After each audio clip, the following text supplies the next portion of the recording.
Orientacija biškiuką keičiu jų. Man daugiau jų rankinė patikė, simpatiškas stovi. Sveiki, šioje laidoje išgirsite Šmaikščiojo Gedimino istoriją. O kodėl šmaikščiojo? Pažiūrėkite ir pamatysite patys. Alus yra visą laiką, negalvoti.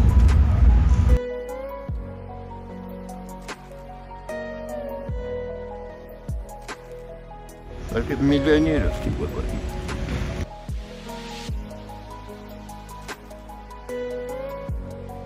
Aš jiems čia duosiu pinigėliai.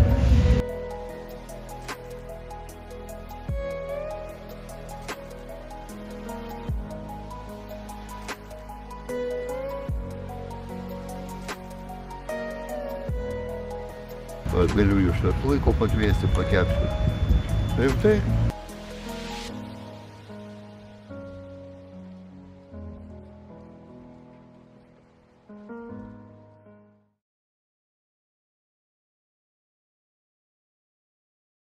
Gediminas yra tikras Vilnietis. Čia praleido savo visą vaikystę bei paauglystę. Dabar Gediminui 54 ir jau 11 metų jis yra benamis. Va tiesiai Spyvų gatvė buvusi, kur dabar buvęs geležinis viltas, šitas Moskau, o ten gyvenau, namas buvo. Va gimiau, va tiesiai, dabar šiandien pirmoji tarybinė. Su šeimu pasiskyrėm, gyvenau Nemenčinėj, o metų 11 jau grįžau į savo vaikystės vietą. Šitam rajone esu. Gediminas teigia, kad benamiu jis tapo dėl buvusio žmonos išdavystės, kurį jį iškeitė į jųdviejų vaikų krikšto tėvą. Užvaldytas principų Gediminas nusprendė visą turimą turtą palikti žmonai su naujuoju draugu, o pats išėjo ragauti benamystės duonos, kurią ragauja jau ištisus 11 metų. Žmona savais kėdės su vaikais, aš savais viską paliko ir viską, o įvykis įvyko. Vienam paliekė, kitas. O aš principingas labai, užsistylęs. Man nieko, o jūs gyvenksit pirmų. Iš mano pusės gal buvo alkoholio, iš žmonos pusės labai geras draugas. O ir papasakosiu. Krikšto tėvelis labai Polšą. O, principas. Nors kartą pasakiau, parodysiu. Jie dabar gyvena daugiau, 100 metų, 200 metų gyvena. O, mano draugas ir krikšto tėvas kartu, jau vaikai užaugė. Buvau piktas, bet dabar aš gyvenau tarp žemės dangaus. Prieš tampant benamiu Gediminas dirbo net 3 darbuose, kad išlaikytų savo šeimą su 5 vaikais. Tačiau vis tiek labai trūko pinigų. Išsiskyręs su žmona jis nutraukė ryšius ne tik su ja, bet ir su savo vaikais. Gediminas teigia, kad iki šiol turi butą, tačiau jame gyvena jo draugas, nes pats jo išlaikyti nesugeba, kadangi yra įklimpęs į milžiniškas skolas antstoliams, o darbo neieško, nes kaip teigia jis pats yra per daug principingas žmogus, todėl pasirinko gyvenimą gatvėje. 3 darbuose dirbu. Vaikai 5. O su vaikais ar bendraujate šiuo metu? Ne. O to, kaip sakiau. Kai išsiskyrėte su žmona, nutrūko ryšys ir su vaikais? Po visko. Ne, vaikai ateidavo, kol gyvenau ten būtų, buvo nusipirkęs Nemenčinėj. O po to jau išvis.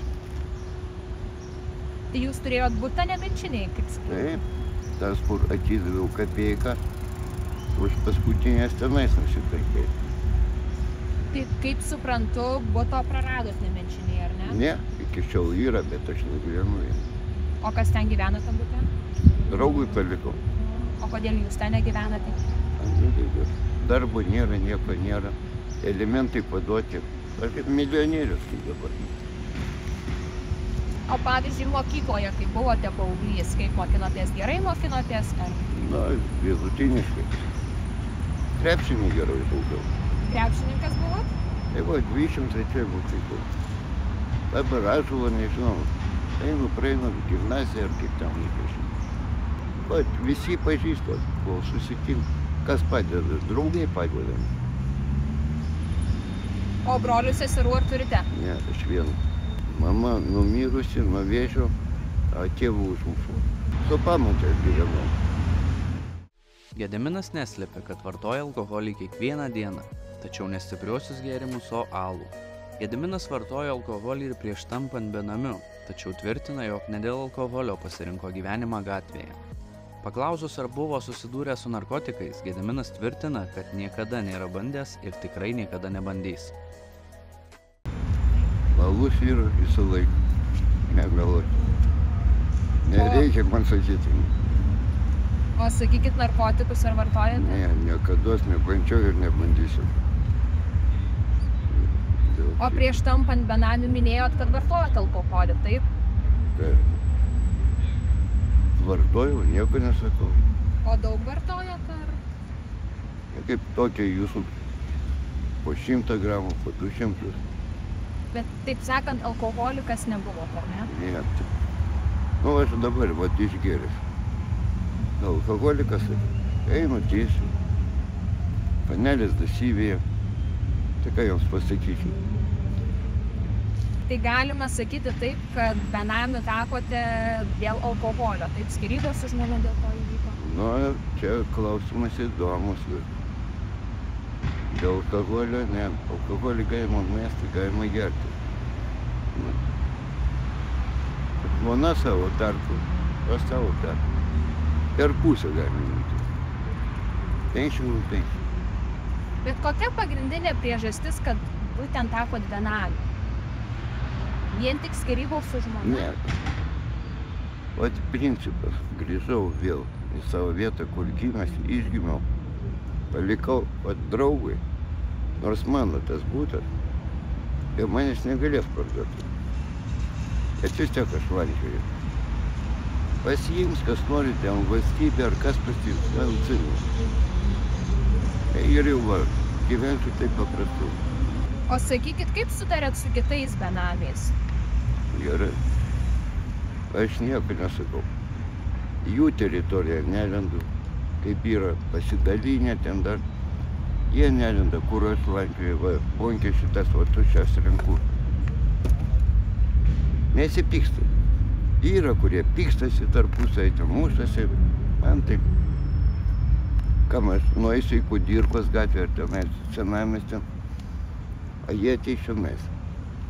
Gerai, man ten duos pizduliai, o aš čia gausiu pizduliai, aš jums čia duosiu pizduliai. Ne, kito nebūna. Kiekvienam valgyt norisi. Tai jūs esate taip ir teritorijom susiskirstę. Tai visi susiskirsto.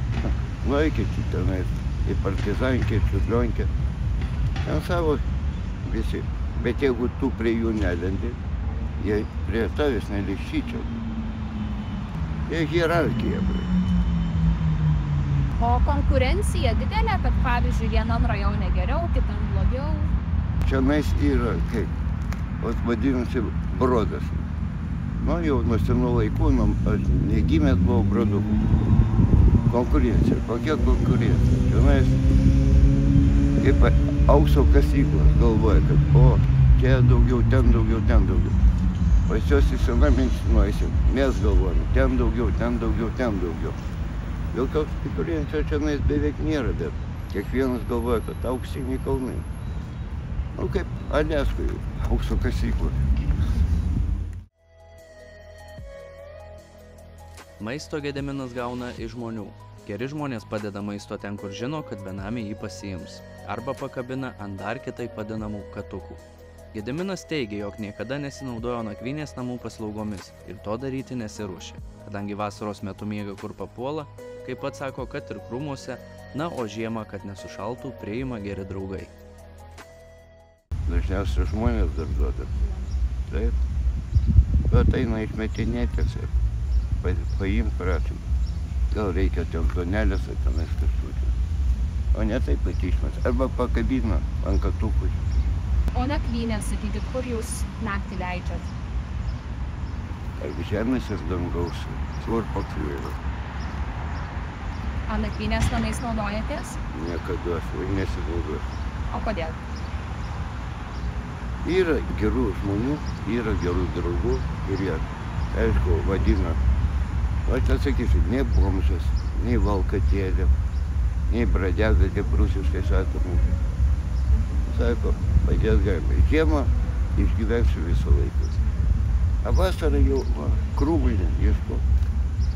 O šiaip ar esate su kitais benamiais į konfliktą įsivėlęs? Niekada. Muštynės ar kažkas Ne. panašaus? Niekada nebuvo. Tolerantiškas. Bet jūsų pažįstamų tarpe yra buvę tokių situacijų? Nu, būna pas kiekvieną. Charakterį pas kiekvieną. O turite tokių artimų draugų benamių tarpe, su kuriais palaikot ryšį, su kuriais susitinkate? Yra. Tai vienas gi nebūni. Šiandien radom jūs vieną. Matau, kada panelė viesi ir draugai pabėga iš kitos pusės. Būčiau su kitais tais. Renkat tuščius butelius, ar ne? Na. Kiek per dieną maždaug susirenkat jų? Iki 300 eurų. Iki 30 eurų per dieną, ar ne? Tai būna ir daugiau. Nu ko aš ėjau? Į čempionatą ėjau. Vat praeičiau, prie jūsų akių dar prisirinkti. Kam skiriate tuos pinigėlius, kuriuos gaunat už surinktus? Savo labdarai į save. Bet maistą perkate ar kam? Ne, alūtį iš pat pradžių. Po to pienelio biškiuką. Nu, aišku, pienelio neperku. Maistui pinigų neskiriat, ar ne? Nes, kaip minėjau, atrandat. Kam yra katukas? Vat vienas geras taip pat toks pas kaip aš pasakė. Kam tu, sako, Gediminai perki? Sako, kad tu mažai maisto susiradai, negali surasti katukį. Kiek žmonės išmetinėja? Nu tai pažiūrėjęs, tai oi. Tiek parduotuvė nenusipiršit, kiek rasit. O restoranai galbūt irgi pasiūlo vat išmetamo kažkokio tai maisto, ar vien tik daugiabučių gyventojai ir panašiai? Ne, pasiūlo. Galvoju, to teritoriją ateisiu, kur šitie kavinės. Daug kas duoda. Tik tai meškas turi. Žmonės yra geranoriški, su kuriais susiduriate, ne? Taip. Nu, ne visi. O ką turit omeny, ne visi kažkokių turėjo Nu. nuomonę? Dėl ko? Ne, yra piktybiškų. Eik dirbti. Eik, kodėl nedirbi, kodėl tą. Tu man antstolius neimk ir eisiu dirbti. Vat paimkit mano 2 milijonus ir aš eisiu dirbti. Su visais, jeigu imti, su elementais, su viską. Bet tai čia labai didelė suma, tai dar kažkam esat, ne vien tik elementus skolingas. Valstybei galbūt kažką. Ir policijai visiems. O policijai už ką? Taip pat už visokius. Ne taip, kad prisidirbęs. Pagrindėjau, kontrolierium. Tai čia šita suma per kiek laiko susidarė? Grečiu. Paimam 2000. Prasidėjo, kada mes įsiskyrėm po 2008. Tai va. Šitą. O dabar elementus tai valstybė moka, bet gausiu, jeigu gyvensiu, tai gyvensiu, pensijos aš negausiu. Turėsiu grąžinti savo. Nu, kiek jau už manęs. Taip už vaikus, už kiekvieną vaiką po 300 turėjau mokėti, 1500. Sakiau, darbą man duokit tokį, kad aš pragyvensiu su vienogė dideliu. Dalykas, čia daug aiškintis. Nuo ko prasideda jūsų diena? Vat išaušta rytas ir nuo ko pradeda diena? Nu, o atsikeliu, pažiūros, dangus giedras, lietus nelyja. Jeigu lyja, niekur nelyja, tada susitinku, draugus pasisveikinu. Kažkas tai pasiūlo alaus atsigerti.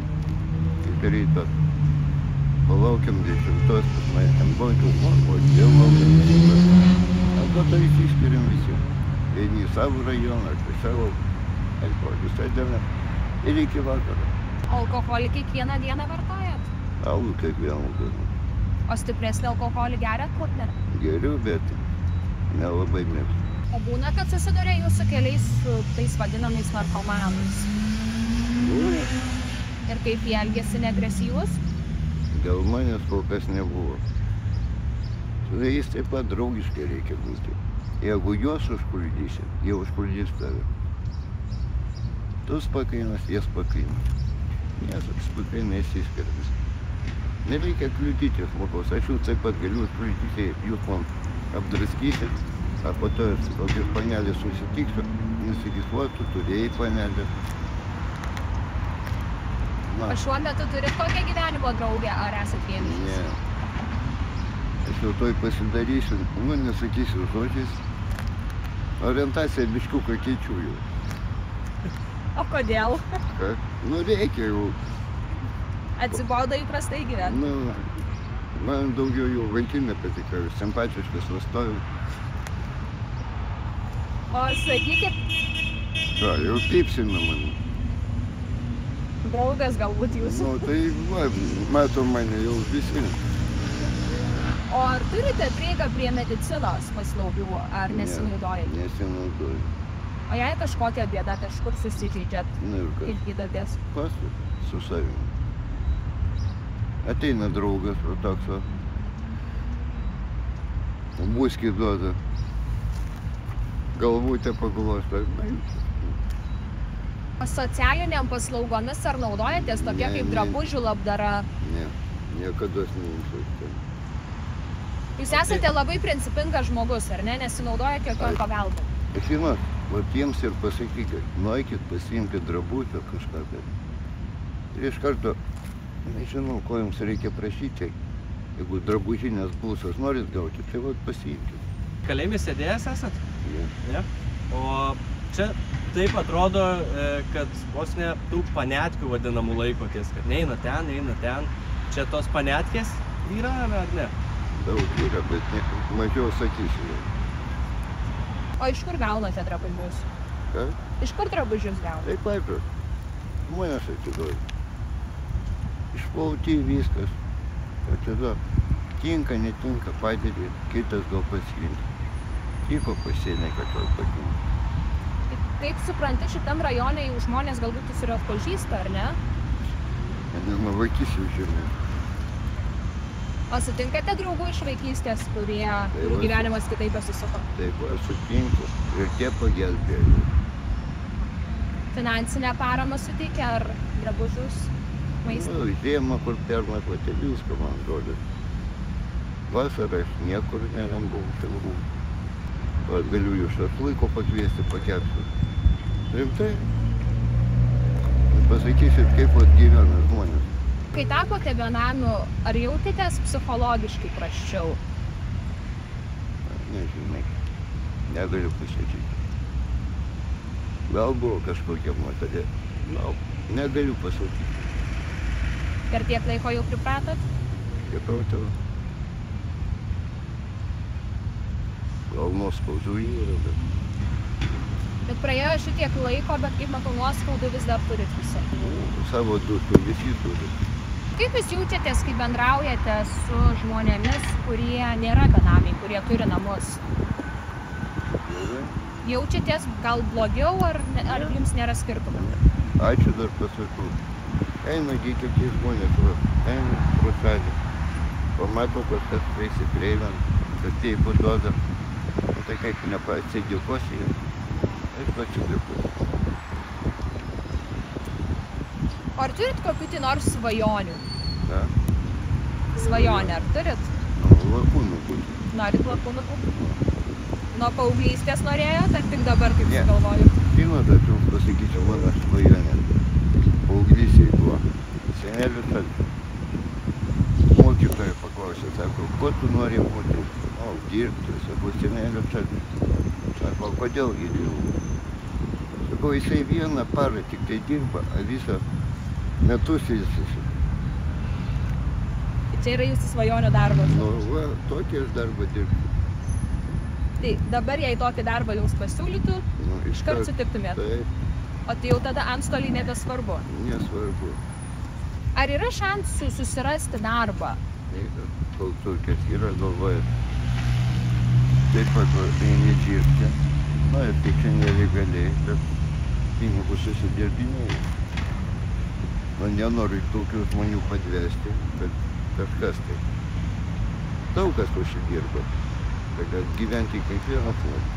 Galbūt kažką norėtumėt perduoti ar buvusiai žmonai, ar buvusiems artimiesiems. Niekada neperduodu. Vis dar jaučiatės negerai dėl jų. Jos tai taip. Vaikams laimės ir sveikatos. Pačiam skaityti yra noras išlipti iš tos benamystės, pradėti vėl gyvenimą iš naujo, ar tiesiog jau esat susitaikę su tuo ir kaip yra, taip yra? Taip. Jūs tiesiog susitaikėte. Nėra jokio noro ten pradėti gyvenimą iš naujo. Gal tuos... O kas priims? Jeigu tokios panelės bėgos iš paskos, tiksliai duos man vietą, kur gyventi, gal išlipčiau iš to noro. O kas priims, kam reikalingas alfonsas kažkoks? Gal aš geras lovai, gal negeras, kai žino, spręsti.